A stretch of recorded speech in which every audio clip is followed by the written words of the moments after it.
back to another lesson.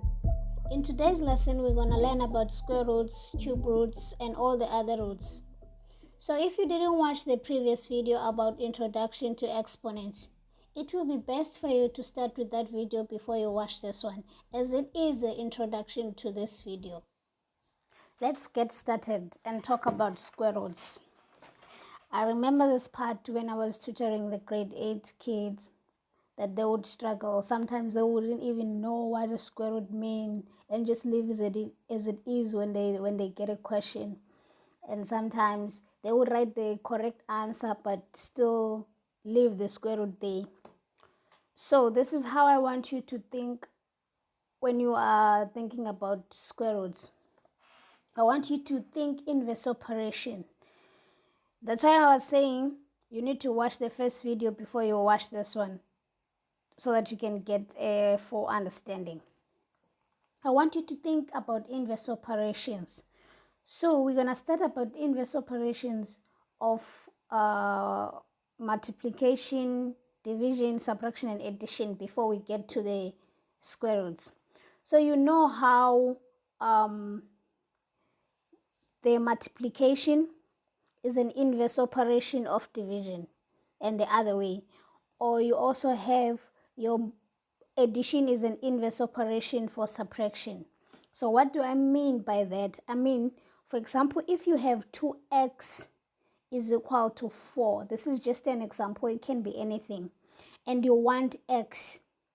For you to get x, you would take 2 to the other side, and this would mean when it gets to the other side, it will be a division sign because you would divide both sides.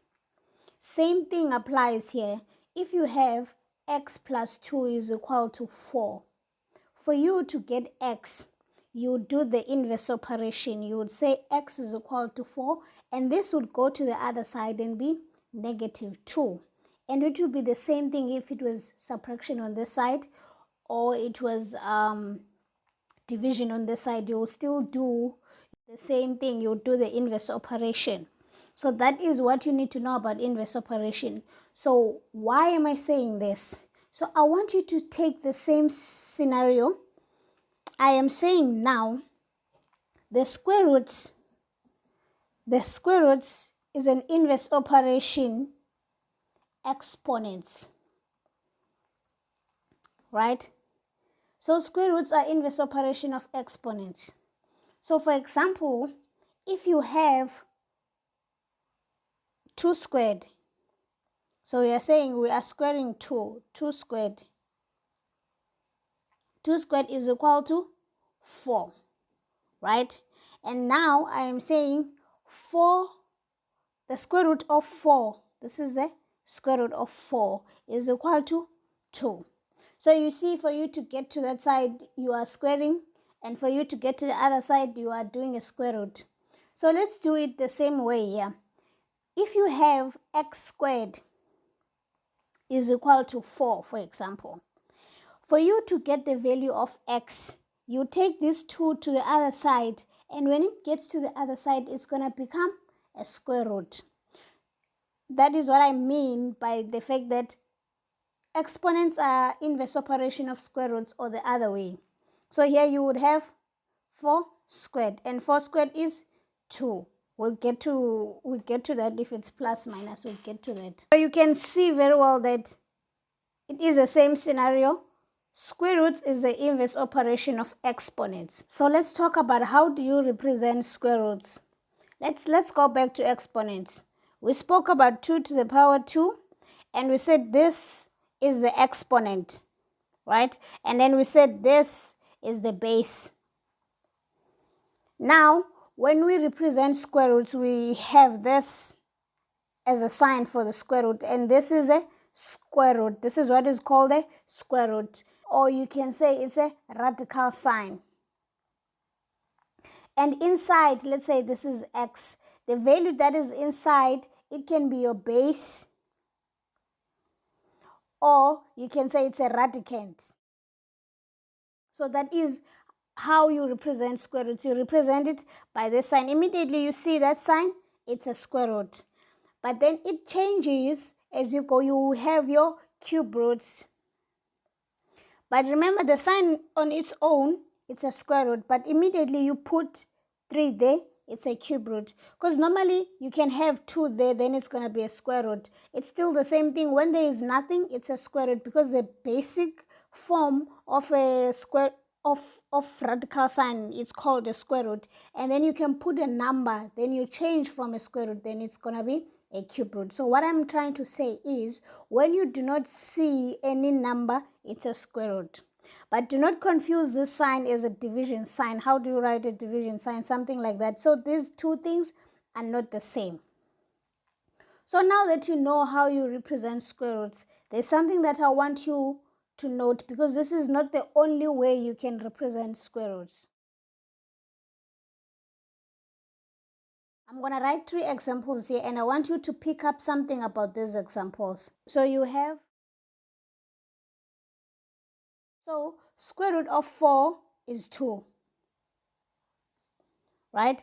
And square root of 25 is 5. And square root of 16 is 4. So this is what I want you to note. How did we get to say that the square root of 4 is 2? So this is how you get there. So you see here, this is 4. So you can represent 4 and write it in an exponential form and say 4 is equal to 2 squared. And you still have 2 to the power 1 here. You do the same thing. You know that 25 is 5 squared. And here is 5 to the power 1. And here you can represent 16 as 2 to the power 4. And this is 2 to the power 2. You still have a square root. We are rewriting the same thing here. And you can also represent this as 4 squared is equal to 4 to the power 1. You still have your square root sign here. Now, as you can see that you still have the same base of 2, right? But you can see that the exponent changed from 2 to 1. So you can tell that the square root sign half your exponent and you keep your base. So the exponent sign here is halved. And you can also note on this example as well, you had 5 squared, we just rewrote that, and you have 5 to the power 1. So this means that you halved your exponent. And the same thing here, you see, if we use the 4 squared to 4, you can see the exponent was 2 and now it's 1. And if you use the same base of 2, here you have exponent of 4 and here you have an exponent of 2. So you can see that the exponents are halved. So the square root sign halves your exponents and you keep your base. The reason why I'm telling you this, I want you to note that you can represent the square root sign as that. This means that you had 4 square root of 4. And you can say, okay, 4, you can represent 4 as that, 2 squared, and you have half, and you can have 2 here. And now something we need to take note of as well. You know how we said the square root is an inverse operation of the exponent. Remember when we are squaring, we said 2 squared is equal to 4, right? Because this is squaring any number. So you're going to say, even if you have negative 2 squared is equal to 4. So it doesn't matter if the number is negative or positive. It still gives you 4. So when you are going back using the inverse operation, that is, you are trying to find the square root of 4. Here, because you can represent 4 as minus 2 squared, or you can represent 4 as 2 squared, right?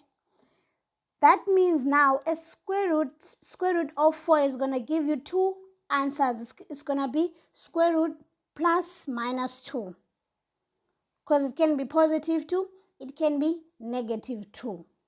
So that's what you should note, that when you have a square root, it can give you 2 answers. It's a positive and a negative sign. So now that you know what are square roots and how we can solve square roots, so sometimes you can get square root of 10. So those ones were easy because they were perfect squares, and you can find your perfect squares. They will be diagonal on your multiplication table. You see those? So if you find the square root of 1, it's going to be 1. Square root of 4, it's 2. The square root of 9 is 3, square root of 16 is 4, square root of 25 is that 36, and so on. So with these ones, you can just use your multiplication table. It's easy to find. And now, how do you find the square root of 10? It's not a perfect square. It can be any number. It can be square root of 110. How do you then find that? So this is where you can use your calculator. You can calculate this. So on your calculator, this is where you would find the radical sign. So that is the square root sign. So you would click that, and then you put the number inside, and there you have your answer. So your answer would come out like that, and then you would evaluate it like that. So you can see you're getting something 3.1622, so many decimals. So how are you going to calculate that without the calculator? I'm sure you can, but I can't. So that's another way you can do it. You can use your calculator. So not only do you deal with square roots, you can also have cube roots. So remember, I said this sign on its own is a square root. So immediately you put 3 there, then it becomes a cube root. You still apply the same concept. For example, here you would have square root of 27. Remember, we said there when it's a square root, you can just halve the exponent and keep the base. So you can rewrite this and say, how can I get 27 using exponents? So you can say, oh, 27, I know it's 3 to the power 3. And you still have that square root, the cube root sign there. And you can say, oh, okay, this time I have a cube root. I can do the same thing, but now I'm not going to halve. I'm going to find a third of the exponent. So this exponent will cancel out the same way the squared exponents were cancelling out, and you will have 3. Same thing. And then you would have cube root of 64. And you can rewrite this and say, oh, how can I write 64? What number can I multiply 3 times to get 64? Because that's the other way you can ask yourself. And you know that you can say, oh, I can get 64 by 4 times 4 times 4.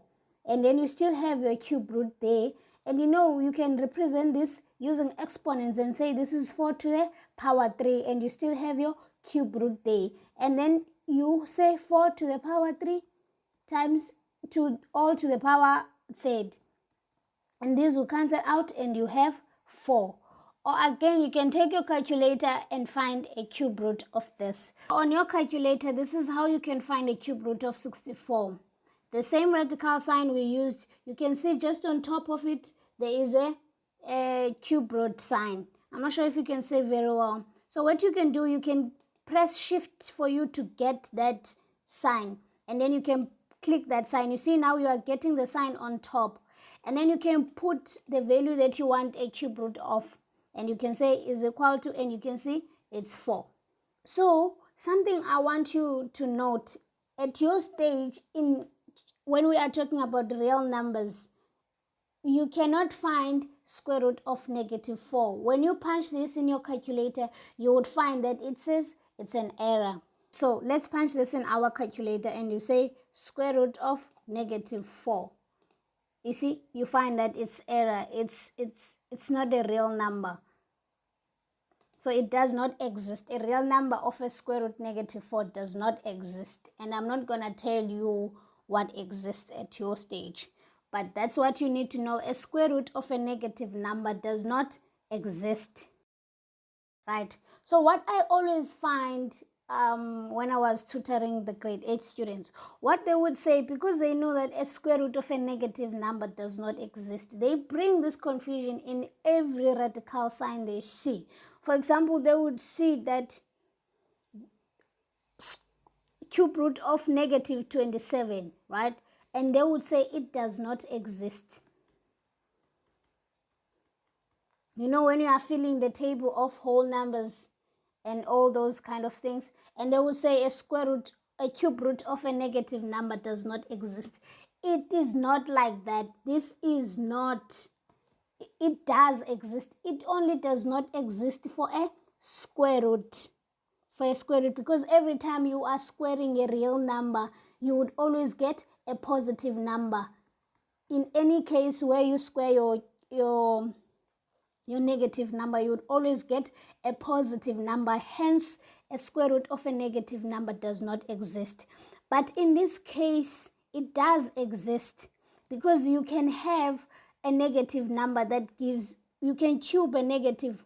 For example, if you say negative 3 cubed, you're going to get negative 27, not positive 27. So this exists. A square root of this, a cube root of this, it's going to give you negative 3. So this is just what I want you to note. A cube root of a negative number exists, but immediately you find a square root of a negative number, it does not exist. So the square root does not end at square roots and cube root. You can also have the fourth root. You can also have the fifth root. So I'm telling you this now before we get to laws of exponents. Remember, do not forget that you can write square root 4 to the half, because this is going to come into play. It's going to be so important for you to know that this is how you can also represent it. So that's pretty much it about square roots and cube roots and fourth roots, fifth root. You can have as many as you can. Thank you for watching. Please do comment down below on what you would want to see on other videos. I would really appreciate that, and I will see you on the next video.